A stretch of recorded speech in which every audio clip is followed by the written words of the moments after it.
Hai Champions, jumpa lagi dengan Mr. Kiki. Bagaimana kabarmu? Semoga kalian semua dalam keadaan tubuh yang sehat dan kuat, serta tetap semangat untuk belajar. Pada saat ini kita akan melanjutkan pelajaran tematik kita, yaitu tematik kelas 5, tema 6, subtema 3. Apabila kalian sudah siap untuk belajar, yuk kita belajar. Materi TPKN menjelaskan akibat tidak adanya penerapan tanggung jawab di masyarakat. Tanggung jawab adalah sikap menyadari dan siap melaksanakan tugas dan kewajiban yang dimiliki.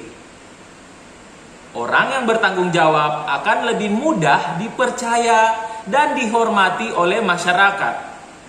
Akibat yang ditimbulkan apabila tidak menerapkan tanggung jawab di masyarakat adalah: yang pertama, tidak dipercaya dan tidak dihormati oleh masyarakat.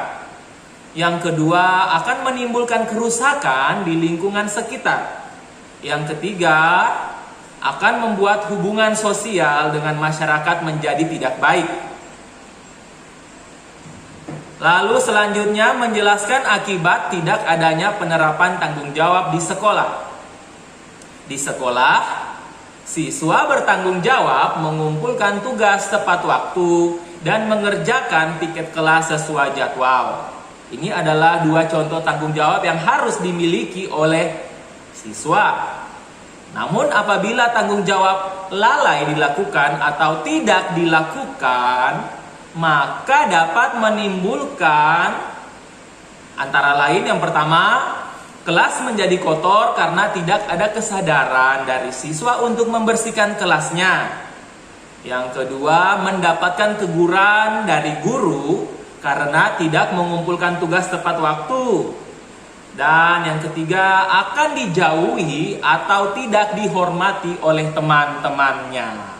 Jadi, apabila siswa tidak memiliki sikap bertanggung jawab dalam melaksanakan kewajiban, tiga hal ini akan diperoleh atau akan dirasakan oleh siswa tersebut.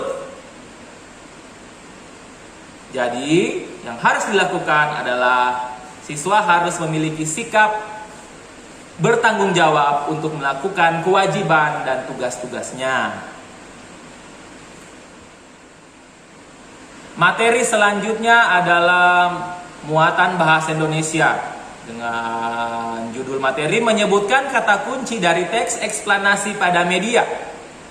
Kita dapat mengingat informasi suatu teks dengan mengetahui kata kuncinya. Kata kunci adalah kata-kata yang penting dan sering muncul dalam sebuah teks.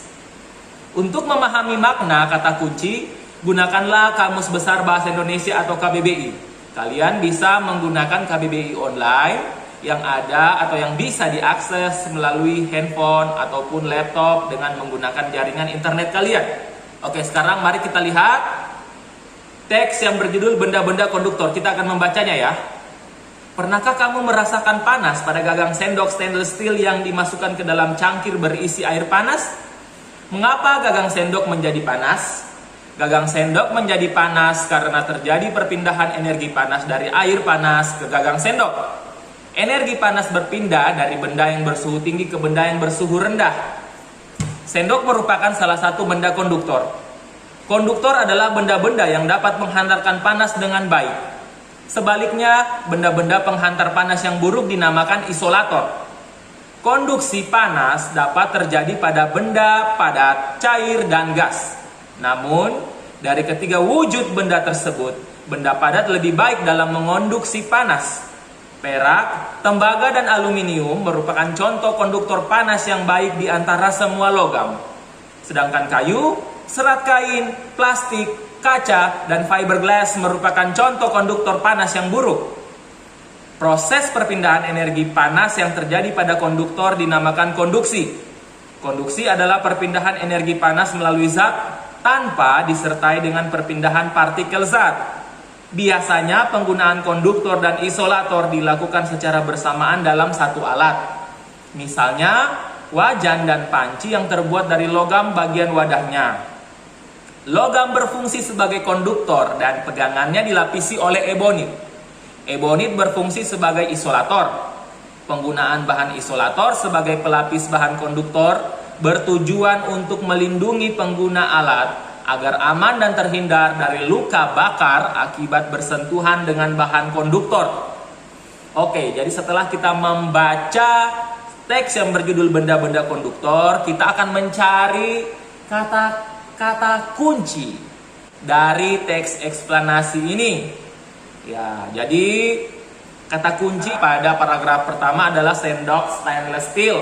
Jadi maknanya bisa kita cari pada KBBI online. Ya, maknanya adalah sendok yang terbuat dari jenis logam yang tahan karat.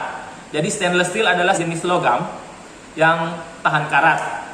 Contoh kalimatnya, sendok stainless steel dapat menghantarkan panas dengan baik. Kemudian kata kunci pada paragraf kedua adalah konduktor. Ya, makna dari konduktor adalah benda atau bahan penghantar panas, arus listrik atau suara. Jadi maknanya ini berdasarkan versi KBBI online ya. Kemudian contoh kalimat konduktor adalah perak, adalah salah satu contoh konduktor yang baik. Kemudian kata kunci selanjutnya pada paragraf 2 adalah isolator. Isolator adalah bahan atau alat yang mempunyai hambatan elektrik atau panas yang sangat tinggi sehingga dapat dipakai untuk menyekat listrik atau panas dari benda lain. Contoh kalimat isolator adalah plastik adalah contoh isolator yang baik. Kemudian kata kunci yang selanjutnya adalah ebonit. Maknanya adalah karet vulkanisasi yang keras dan hitam, terbuat dari campuran karet dan belerang, digunakan antara lain sebagai penyekat listrik. Contoh kalimat dari kata ebonit adalah bahan yang sering digunakan untuk melapisi panci logam. Materi selanjutnya menjelaskan informasi penting dari teks eksplanasi. Salah satu cara yang digunakan untuk menggali dan mengetahui informasi penting dari suatu teks adalah dengan membuat pertanyaan. Kita dapat membuat pertanyaan dari setiap paragraf dengan menggunakan kata tanya apa, di mana, kapan, siapa, mengapa, dan bagaimana. Yang jawabannya terdapat pada teks. Oke, sebelum membuat pertanyaan dari teks, kita akan baca dulu teksnya. Mari kita baca secara bersama-sama ya. Panas matahari merupakan salah satu contoh kalor yang dapat dimanfaatkan dalam kehidupan manusia. Panas matahari dapat dimanfaatkan sebagai sumber energi alternatif dalam kehidupan.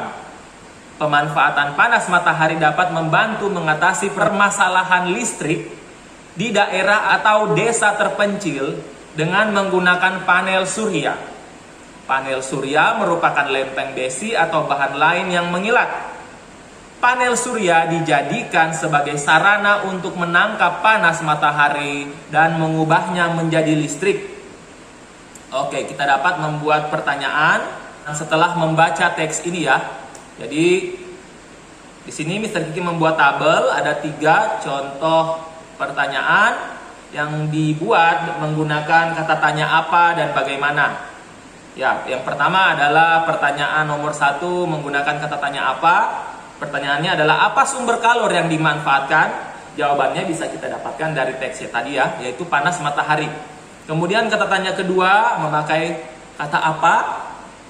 Pertanyaannya apa manfaat panel surya? Lalu jawabannya adalah mengatasi permasalahan listrik di daerah atau desa terpencil. Kemudian pertanyaan menggunakan kata tanya bagaimana? Contoh pertanyaannya adalah bagaimana cara panel surya menghasilkan listrik? Jawabannya lempengan besi yang mengilat menangkap panas matahari kemudian mengubahnya menjadi listrik. Jadi ketiga pertanyaan ini dan juga jawabannya bisa kita buat berdasarkan teks yang telah kita baca tadi. Lalu selanjutnya untuk mendapatkan informasi penting, gabungkanlah ketiga jawaban yang telah dibuat ke dalam satu kalimat atau paragraf baru. Ya, jadi informasi pentingnya kita gabungkan 3 jawabannya ya sehingga menjadi seperti ini. Informasi pentingnya, panas matahari dapat digunakan untuk mengatasi permasalahan listrik di daerah atau desa terpencil. Salah satu caranya adalah dengan menggunakan panel surya yang menyerap panas matahari tersebut menggunakan lempengan besi untuk diubah menjadi listrik. Ya, jadi seperti itu ya caranya. Selanjutnya, materi yang ketiga, menuliskan kembali informasi dari teks eksplanasi. Menuliskan kembali informasi dapat dilakukan dengan membaca cermat dan memahami teks tersebut secara keseluruhan. Berikut langkah-langkah menuliskan kembali isi teks. Yang pertama, perhatikan judul dan tema dalam teks. Yang kedua, bacalah teks dengan seksama dan cermat. Yang ketiga, tentukan pokok pikiran dalam setiap paragraf. Yang keempat, tuliskan kembali pokok pikiran tersebut menggunakan bahasamu sendiri sesuai kaidah penulisan yang benar sehingga menjadi paragraf baru. Oke, sekarang kita akan membaca teks yang berjudul Panas Bumi untuk Agroindustri. Pemanfaatan panas bumi telah digunakan dalam bidang pertanian. Salah satu contohnya adalah penggunaan panas bumi untuk membudidayakan jamur Campignon. Di Pengalengan, Jawa Barat, beberapa peneliti mencoba untuk memanfaatkan panas bumi untuk membudidayakan jamur tersebut. Pemanfaatan panas bumi tersebut bertujuan untuk mengganti penggunaan bahan bakar minyak atau BBM. Umumnya, pada proses budidaya jamur, BBM digunakan petani jamur untuk menetralkan media tanam. Untuk membudidayakan jamur, dibutuhkan media tanam yang bersih dan steril. Para petani perlu mengukus media tanam jamur menggunakan uap air tawar. Petani jamur umumnya mengukus media tanam selama 8-10 jam untuk mendapatkan media tanam yang diinginkan. Teknik pengukusan seperti ini tentunya dapat memakan BBM yang cukup banyak. Oleh karena itu, pemanfaatan panas bumi pada proses pengukusan media tanam diharapkan dapat menggantikan BBM sehingga ketersediaan BBM tetap terjaga. Selain digunakan untuk pengukusan media tanam jamur, panas bumi juga telah digunakan untuk proses pengeringan teh. Teknik pengeringan teh menggunakan panas bumi ini sudah dilakukan oleh beberapa pabrik teh seperti pabrik teh di Malabar, Kertamanah, dan Purbasari Pengalengan. Hasil dari pengeringan teh dengan panas bumi menghasilkan teh yang lebih bagus dan nikmat jika dibandingkan dengan teknik pengeringan menggunakan cahaya matahari atau oven. Selain itu, pengeringan menggunakan panas bumi lebih terjangkau karena tidak perlu mengeluarkan banyak biaya.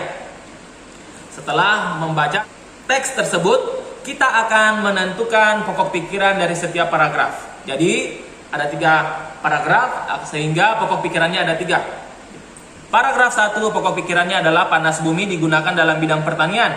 Paragraf 2, proses pembudidayaan jamur menggunakan panas bumi dapat menjaga ketersediaan BBM. Dan paragraf 3, penggunaan panas bumi untuk proses pengeringan teh. Jadi, untuk memperoleh informasi penting dari teks tadi, setelah kita mendapatkan pokok pikiran di tiap paragraf, lalu kita akan gabungkan pokok-pokok pikiran itu menggunakan bahasa kita sendiri, sehingga menjadi sebuah paragraf baru. Contohnya seperti ini ya. Panas bumi telah digunakan dalam bidang pertanian, yaitu untuk membudidayakan jamur. Proses pembudidayaan jamur menggunakan panas bumi dapat menjaga ketersediaan BBM.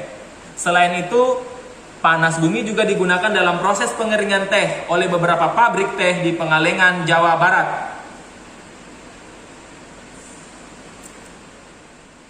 Oke, jadi seperti itu ya pembelajaran kita pada hari ini. Mr. Kiki berharap kalian bisa mengerti dan memahami mengenai materi kali ini.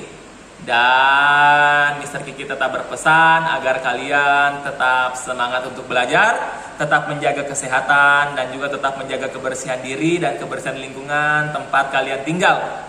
Sampai jumpa pada video-video pembelajaran selanjutnya. Thank you for watching and God bless you. Bye.